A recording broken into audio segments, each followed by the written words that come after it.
Hello learners, welcome to Unacademy. मेरा नाम प्रांजल सिंह है और एक बार वापस मैं आप सभी के साथ जुड़ चुका हूं हमारे इस अनअकैडमी जुडिशरी प्लेटफॉर्म पे। और आज हम और आप मिलकर बात करने वाले हैं एक बड़े ही इंपॉर्टेंट टॉपिक के बारे में जो कि जुड़ा हुआ है डिवोर्स से।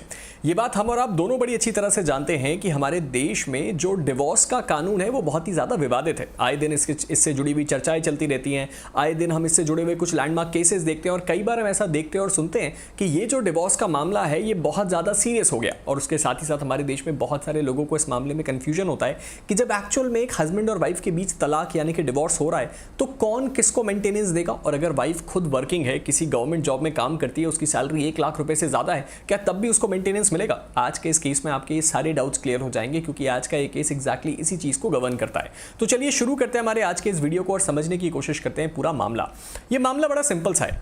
मैरिज जो हुई थी यानी कि एक हस्बैंड और वाइफ के बीच शादी हुई 22 नवंबर 2013 को दिल्ली में ये शादी हुई और हिंदू रीति रिवाज के हिसाब से हुई यानी कि हिंदू लॉ के तहत हुई। अब यहाँ पे इस शादी से इनका एक बच्चा हुआ जिसका जन्म हुआ 8 अगस्त 2016 को, जिसकी कस्टडी इस वक्त जो उसकी मदर है उसके पास है। अब यहाँ पे अक्टूबर 2019 को दोनों कपल सेपरेशन में आ गए यानी कि एक दूसरे से अलग रहने लगे।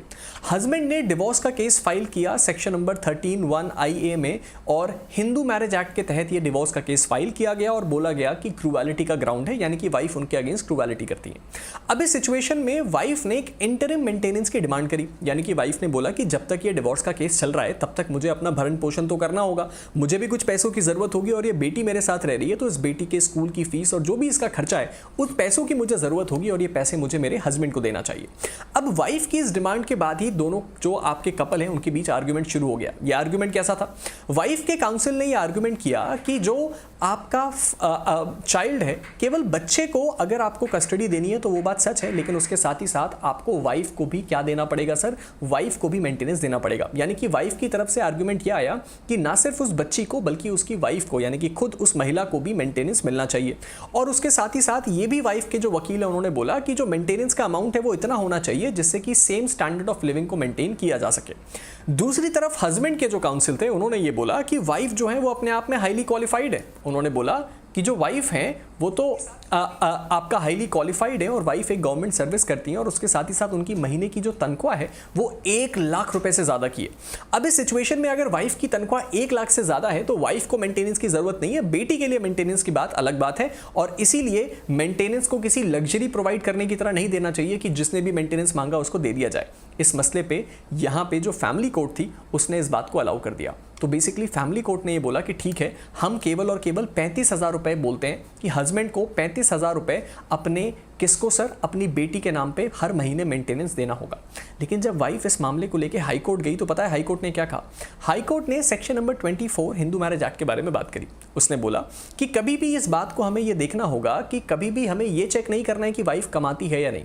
हमें ये देखना है कि वाइफ अगर अपने पति से अलग रहती है तो वाइफ की जो अर्निंग है वो अर्निंग क्या उतनी सफिशिएंट है जितना उसको उस लाइफस्टाइल पे ले जा पाए अगर वो अपने पति के साथ रहती तो जिस लाइफस्टाइल को जीती। यानी कि एक वाइफ को उतना खर्चा पानी अपने हस्बैंड से मिलना चाहिए जितने खर्चे पानी से वो जिंदगी को जी पाए जो जीती वो तब जब वो अपने हस्बैंड के साथ रहती। और इस सिचुएशन में उन्होंने बोला कि सर एम्प्लॉयमेंट या एजुकेशन कभी भी मेंटेनेंस को बाहर नहीं करता। यानी कि अगर आपकी वाइफ पढ़ी लिखी है या वो कोई अच्छी नौकरी करती है, उसकी सैलरी अच्छी है, तो उसका मतलब ये नहीं है कि उसको मेंटेनेंस नहीं मिल सकता। साथ ही साथ यहाँ पे बात करी गई एक प्रेसिडेंट की। प्रेसिडेंट का केस था जो है केस का नाम था आपका निधि वर्सेस मनीष 2023 का केस। यहां पे बोला गया कि जो अर्निंग स्पाउस है यानी कि कोई ऐसा पार्टनर जो पैसे खुद भी कमा रहा है वो भी मेंटेनेंस का क्लेम कर सकता है। उसके साथ ही साथ एक और बड़ी दूसरी इंपॉर्टेंट बात आई सर, वो क्या है? वहां पे ये भी बोला गया कि सर एक केस आया राजेश वर्सेस नेहा का, जहां पे बोला गया कि जो फैक्टर्स हैं जो कि मेंटेनेंस को फिक्स करने के बारे में बात करते हैं उसका मतलब जो है बहुत सारी चीजें होता है। स्टेटस, बच्चे की जरूरतें, स्टैंडर्ड ऑफ लिविंग और उसके साथ ही साथ फाइनेंशियल डिस्पैरिटी।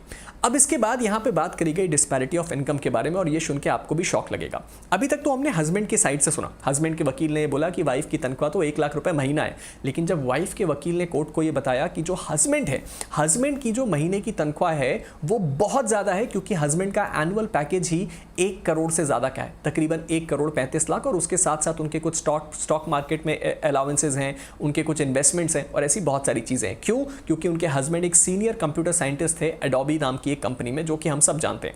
अब इस सिचुएशन में उन्होंने बोला कि भले ही बहुत सारे टैक्सेस कट जाए या कुछ भी हो जाए, लेकिन वाइफ और हस्बैंड के बीच टैक्स का गैप बहुत ज़्यादा है और इसीलिए इंटरिम मेंटेनेंस मिलना भी चाहिए, वाइफ को भी मिलना चाहिए और एक बैलेंस्ड अप्रोच में मिलना चाहिए। इस सिचुएशन में उन्होंने ये बोला कि स्पाउस को, यानी कि वाइफ को देख के ये बात समझ में आ रही है कि वो ज़्यादा वीकर है, भले ही वो 1 लाख रुपए कमा रही है, भले ही वो असिस्टेंट प्रोफेसर है DU में, लेकिन उसकी तनख्वाह अभी भी इतनी नहीं है कि वो स्टैंडर्ड ऑफ लिविंग को रख पाए। और इसीलिए फाइनल ऑर्डर में हाई कोर्ट ने ये बोला कि जो मेंटेनेंस हमने 35,000 का दिया था हमसे निचली अदालत ने, अब उसको हम 1.5 लाख रुपए महीना करते हैं, और वो वाइफ और चिल्ड्रन दोनों के लिए, यानी कि वाइफ और उस बच्ची दोनों के लिए है। और उसके साथ ही साथ ये पैसा इन चीज़ों को कंसिडर करके दिया जा रहा है कि वाइफ को किस तरह का सोशल स्टेटस मेंटेन करना है, जो उसकी फाइनेंशियल जो उसकी कंडीशन है, चाइल्ड की जो ज़रूरतें हैं और जो भी राइजिंग कॉस्ट है मार्केट में, उन सब चीज़ों को ध्यान में रख के दिया गया है। अपील को डिस्पोज ऑफ किया गया और पेंडिंग एप्लीकेशन को क्लोज किया गया।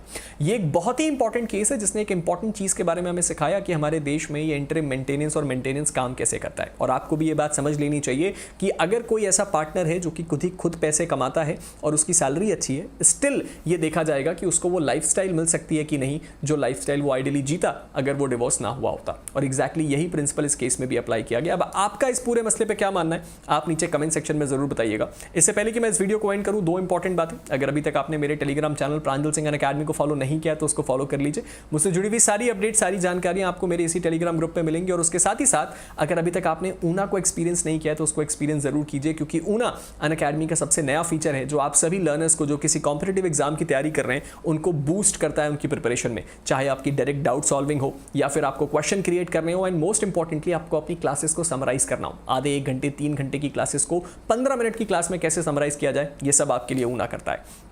इसके साथ ही साथ आप सबकी हेवी डिमांड पे हमने अपने इस ऑफर को 13 तारीख तक, यानी कि कल तक के लिए एक्सटेंड कर दिया। तो इसको भी अगर अभी तक आपने अवेल नहीं किया तो अवेल कर लीजिए। आप मेरे कोड PS का इस्तेमाल करके 60% ऑफ और 12 मंथ के एक्सटेंशन का ये ऑफर ले सकते हैं और हमारे जुडिशरी सब्सक्रिप्शन को अवेल कर सकते हैं। इसके साथ ही साथ हमारी प्रतिज्ञा बैच ऑलरेडी लाइव है हमारे प्लेटफॉर्म पे, जिसमें आपको 60% ऑफ और 12 मंथ का एक्सटेंशन मिल रहा है और आज ही से ये बैच शुरू हुई है। तो जितनी जल्दी आप ज्वाइन करेंगे हमारे साथ जुड़ के आप अपनी जुडिशरी प्रिपरेशन को आगे बूस्ट कर सकते हैं। And at last but not the least, इस वक्त आप सभी लोगों के लिए छत्तीसगढ़ की जो टेस्ट सीरीज है वो मात्र ₹1 में अनअकैडमी प्लेटफॉर्म पे अवेलेबल है। इसको अवेल करना बिल्कुल मत भूलिएगा।